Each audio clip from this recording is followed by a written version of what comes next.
Ibu dosen dan teman-teman. Perkenalkan, nama saya Sincian Cilinahane, NIM 205-2021-0021.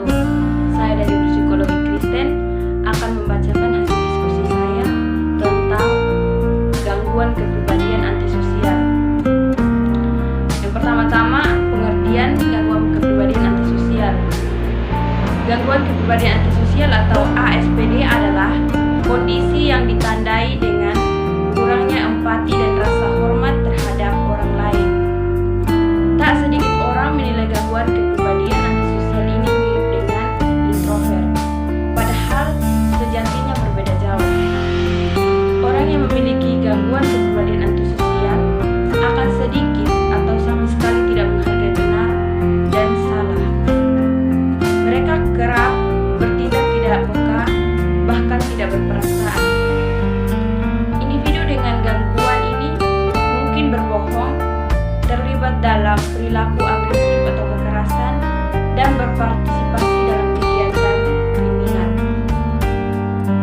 Orang dengan gangguan kepribadian antisosial cenderung memusuhi, memanipulasi, atau memperlakukan orang lain dengan kasar.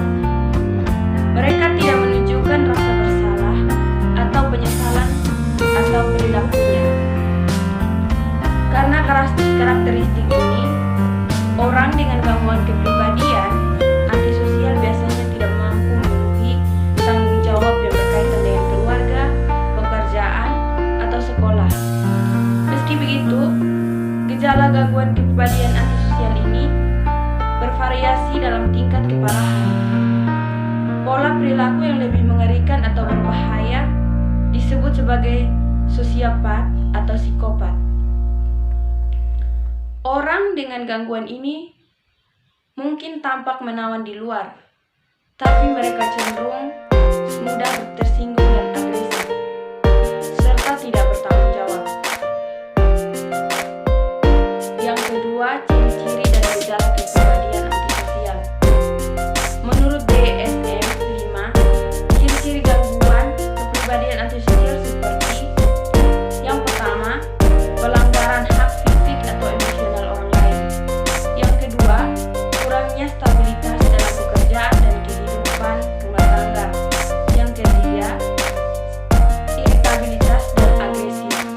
Yang keempat, kurangnya empati terhadap orang lain dan tidak merasa menyesal karena telah menyakiti hati orang lain. Dan yang kelima, secara konsisten tidak bertanggung jawab. Yang keenam, kecerobohan impuls. Yang ketujuh, suka curang. Yang kedelapan, penyalahgunaan alkohol dan obat-obatan atau kondisi parah dan dapat memperburuk gejala. Gejala lain dari gangguan kepribadian antisosial seperti: yang pertama, mengabaikan benar dan salah. Yang kedua, kebohongan atau penipuan yang terus-menerus untuk mengeksploitasi orang lain. Yang ketiga, tidak berperasaan, sinis dan tidak menghormati orang lain. Yang keempat, menggunakan pesona atau kecerdasan untuk memanipulasi orang lain dengan keuntungan pribadi. Yang kelima, arogansi, rasa superioritas dan sangat berpendirian. Yang keenam, salah hukum yang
seperti agresif terhadap manusia dan hewan, menghancurkan barang di sekitar, mencuri, pelanggaran serius terhadap aturan.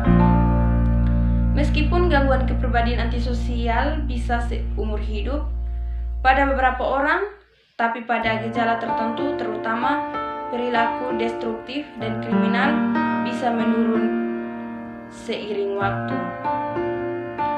Yang ketiga, diagnosa gangguan kepribadian antisosial. Gejala gangguan kepribadian antisosial bisa dimulai pada masa anak-anak. Meskipun kondisi ini sering tak terdiagnosis sampai kemudian hari, karena anak-anak umum bagi mereka untuk mengembangkan gangguan ini dengan mengalami ledakan kemarahan, menunjukkan kekejaman terhadap hewan, serta dicap sebagai pengganggu oleh teman sebayanya.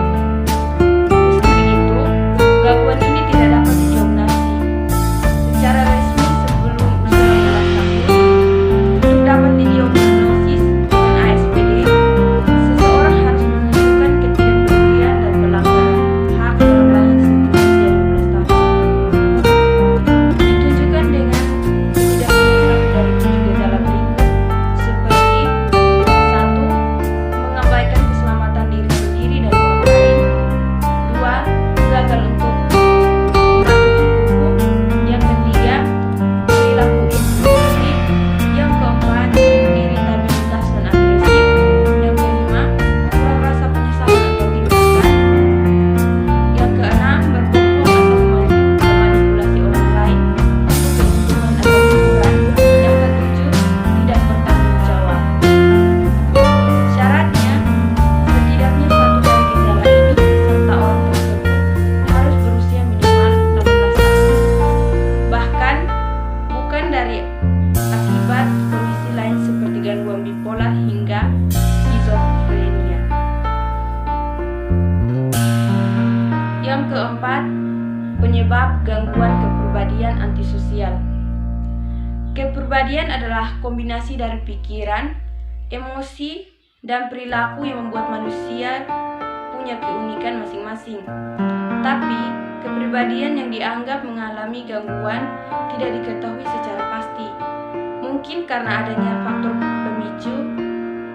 Berikut ini penyebab gangguan kepribadian antisosial. Seperti yang pertama, gen. Gen dapat membuat seseorang rentan untuk mengembangkan gangguan kepribadian antisosial. ASPD umum dijumpai di antara kerabat biologis tingkat pertama. Penelitian menunjukkan bahwa gangguan kepribadian antisosial kemungkinan sangat terkait dengan gen. Lalu, kondisi lingkungan mungkin mendukung perkembangannya. Yang kedua, cara pengasuhan. Periode perkembangan anak berperan penting. Seseorang yang pernah mengalami pelecehan, pengabaian, dan trauma masa kanak-kanak juga telah dikaitkan dengan timbulnya gangguan ASPD. Jika orang tua bersikap kasar, anak-anak dapat mempelajari pola perilaku seperti itu dan kemudian menampilkannya.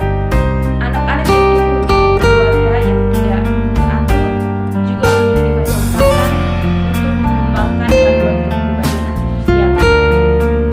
Yang ketiga, perbedaan perkembangan otak. Sejumlah faktor telah ditemukan untuk meningkatkan risiko gangguan kepribadian antisosial, termasuk kelompok seleksi kehamilan dan fungsi otak bayi yang abnormal.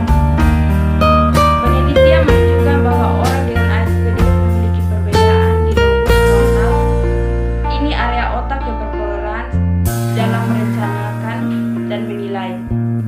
Orang dengan gangguan kepribadian antisosial cenderung membutuhkan stimulasi yang lebih besar dan mungkin mencari aktivitas berbahaya, bahkan ilegal, untuk meningkatkan gairah mereka ke tingkat yang optimal. Sekian pemaparan materi dari saya. Saya mengucapkan terima kasih. Shalom untuk kita semua.